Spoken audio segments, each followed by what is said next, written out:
Decía un texto musulmán precioso que dice, el camino es de un solo paso, salir de sí mismo.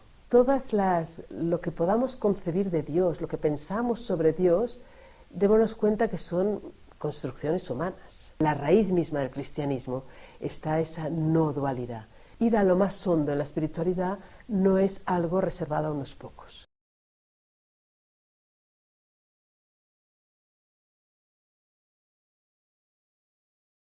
Para entender esa no dualidad, tenemos que entender qué es lo que entendemos por dualidad. Y la dualidad es esa separación que hacemos todos los vivientes con la realidad desde nuestra mirada necesitada. Clasificamos, cogemos esa distancia del sujeto hacia un mundo que depredamos, mundo que lo configuramos a nuestra medida. Nos separamos de ese mundo desde el punto de vista de nuestras necesidades, poderlas satisfacer, poder comer, poder procrear, poder defendernos. Todo eso va creando la situación nuestra normal, de nuestra cotidianidad, que aquí estoy yo, y aquí están los otros, y aquí está el mundo. No me vivo uno con todo eso. Entonces los maestros, esos de sabiduría, hindúes y occidentales también, en la tradición cristiana también hay, insisten en que si silenciamos nuestro aspecto de deseo, de proyectar nuestras necesidades, si realmente sabemos poner al yo en su sitio para que cumpla con sus funciones cuando lo necesitamos, pero que no veamos la realidad como nos la pinta nuestro yo, sino que ese yo y su mirada la podemos dejar a ratitos al lado, nuestra experiencia es de unión con todo, es de que aquí no hay dos, es que en toda la realidad es una vivencia, se puede tener una experiencia de la vida y de la existencia, de que aquí hay una plenitud que todo lo abarca, que todo lo es, una presencia que está en todo, que lo es todo, que somos como parte de ese único existir, misterioso, inefable, pleno, etcétera, experiencia de plenitud en la que no somos dos, todo es uno, entonces tampoco podría hablarse de un Dios allá, ¿no? Sino Dios sería, en todo caso, esa experiencia de plenitud que está más allá de las palabras. Eso sería la no dualidad. No, la tradición cristiana también viene de lejos, nos ha llegado quizás más desde Oriente ahora, porque como lo hablan en categorías más, podríamos decir, más laicas o más filosóficas, lo acepta o se acerca a esa visión no dual un público más amplio, da igual si es creyente o no creyente de alguna religión, ¿no? Es un tipo de lenguaje o de manera de hablar el que nos llega de Oriente que al no estar específicamente ligado a ninguna creencia entra más fácil, pero está tocando una experiencia que es la experiencia básica de toda la mística. Y entonces en toda la espiritualidad cristiana eso está también en la raíz, y tenemos grandes maestros de esa no dualidad, desde la patrística, desde Clemente de Alejandría, desde Dionisio el Areopagita, cualquiera de ellos, pero podríamos decir que es la experiencia de toda la mística, el sentirse uno con Dios, uno con el uno, que solo Él existe, que Él lo es todo. Claro, en el ámbito cristiano va con esas categorías más expresado como esa presencia única o realidad única del Dios que todo lo es, ¿no? Y que entonces siento esa dualidad cuando en mí reconozco ese ser de Dios en mí. Entonces rompo la frontera con todo y reconozco a todos como hermanos, ¿no? Podríamos decir ejemplos de autores, aparte del que trataremos esta semana en el curso, la nube del no saber. Es que básicamente su propuesta es esa propuesta de silenciar todo lo que nos está separando. Bueno, podemos luego ir entrando más en el texto de la nube, a ver cómo lo plantea, pero es un texto que está precisamente enseñando a eso, a no quedarnos en nuestros conceptos que nos separan, callemos todo lo que nos separa y veamos, abramos los ojos y el corazón a la única realidad que existe. Qué más unicidad que la que proclama Jesús cuando dice el Padre y yo somos uno, y cuando está enseñando decir que seáis uno, cuando está deseando a sus discípulos que seáis uno con el Padre, como el Padre y yo somos uno.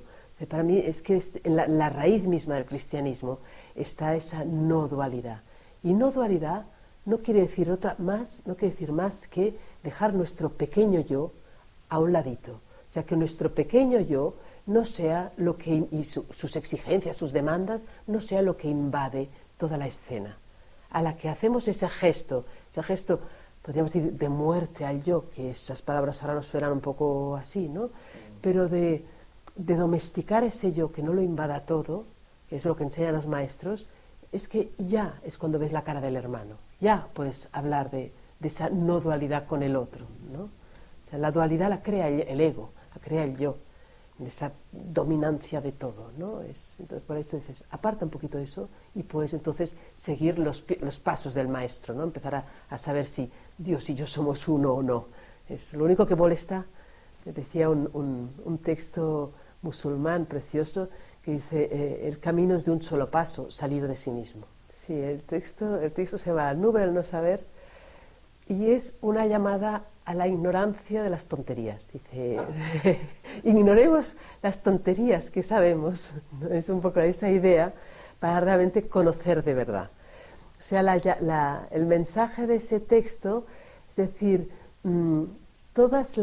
lo que podamos concebir de Dios, lo que pensamos sobre Dios, démonos cuenta que son construcciones humanas.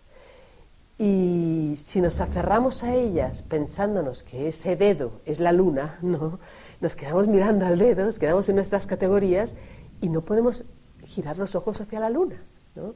Dice, el mensaje del texto es decir eso, dice, date cuenta de que no sabes, que todo eso es tu no saber, no es conocimiento, es ignorancia. Entonces, atrévete a ocultar, a tapar toda esa ignorancia, como si pusieras una nube en eso, deja todo eso aparte, como si le pusieras una nube encima, y así intenta dirigirte con todas tus capacidades hacia eso que no conoces y que sabes que no conoces, abriéndote ahí, no aplicando tus categorías, tus saberes. Igual podrás recibir noticia de la gracia, puedes recibir esa noticia de esa existencia, ese Dios desconocido que no es el Dios de nuestras categorías. La nube de no saber es un texto muy práctico y por eso pega fuerte, por eso está de moda, por eso se reedita, porque insiste solo en qué es lo que no hay que hacer, darle vueltas, pensar, meditar mucho a Dios es bueno, Dios está, porque no hacemos más que movernos en nuestro mundo de pensamiento, ¿no? Entonces, orientación práctica.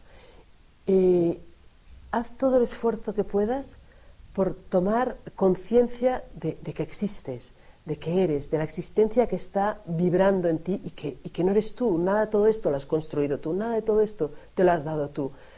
Todo es don, nota esa existencia y en ese sentir lo más hondamente que puedas el hecho mismo de existir, intenta dirigir toda tu atención hacia esa plenitud que es, ¿no? Y dirigiendo para que la mente no divague, para que la mente no se pierda, concentra todo ese impulso de intentar abrirte a eso que no conoces a través de alguna palabra que sea muy significativa, ¿no? La palabra Dios, o la palabra amor, o la palabra es, que toda tu mente no quede en blanco. No es dejar la mente en blanco, ese no saber, es como procurar dejarla lúcidamente abierta más allá de nuestros conceptos y para ayudarnos diciendo, llénala de todo el contenido que pueda verter esa palabra amor o la palabra es o la palabra Dios, que cada uno dice elija la palabra que durante una temporada una, después otra. En ese sentido es muy práctico, es decir, no pienses y más que no pienses, no estés dándole vueltas ni a lo que pensamos de Dios, ni tampoco a darle vueltas a nuestro yo. Si he hecho mal, he dejado de hacer mal, o sea, este tipo de oración de irle dando vueltas a nuestros errores y más vueltas a nuestros errores, porque de ahí no hacemos más que darnos importancia.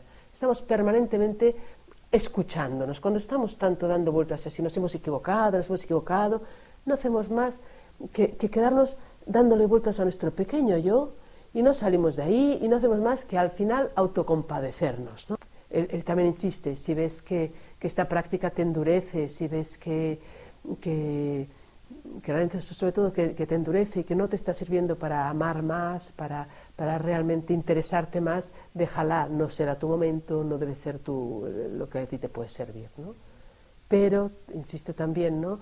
En sí misma no es una práctica, o sea, ir a lo más hondo en la espiritualidad no es algo reservado a unos pocos. Eso es una ofrecimiento, insiste mucho, es una oferta a todo el mundo. No hay personas que puedan dedicarse a líneas más espirituales y otros que no, pobrecitos, se tienen que quedar repitiendo 4 oraciones vocales. No. Yo creo que lo interesante del texto es ver que esa crítica también se la hacían a él en el siglo XIV, al autor, ¿no? Porque se va defendiendo. Me dicen que esto es muy extraño, me dicen que esto es novedoso, me dicen que esto no es lo...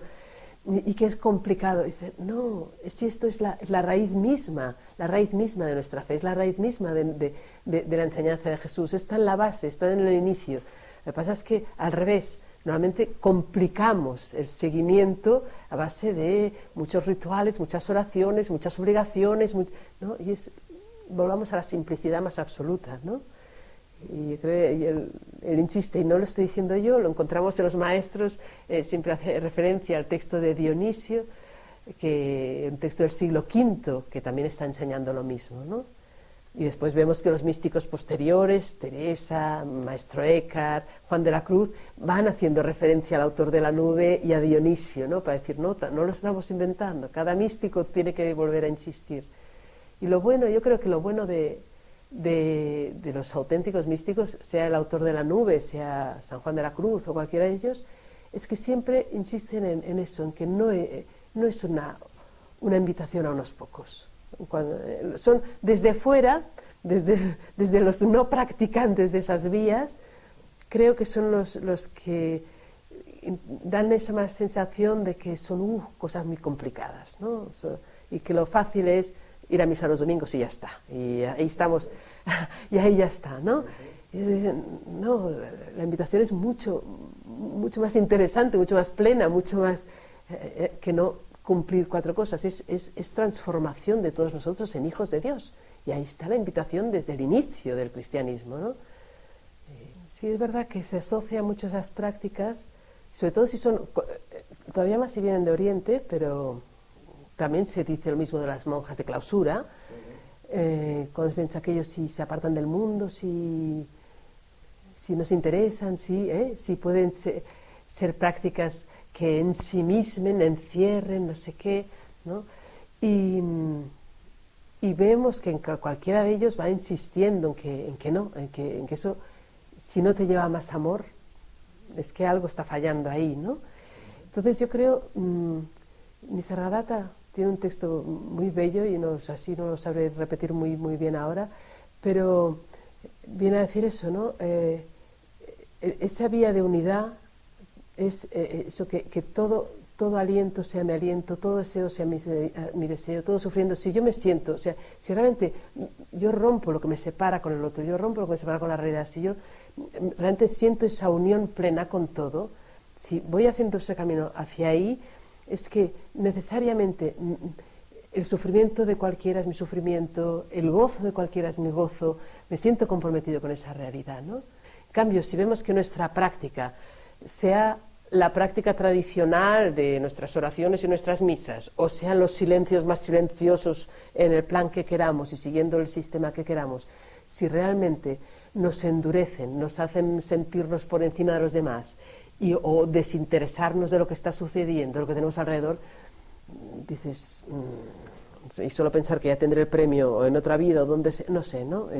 Yo creo que eso no se puede achacar esos buenos o malos resultados a ningún sistema ni método.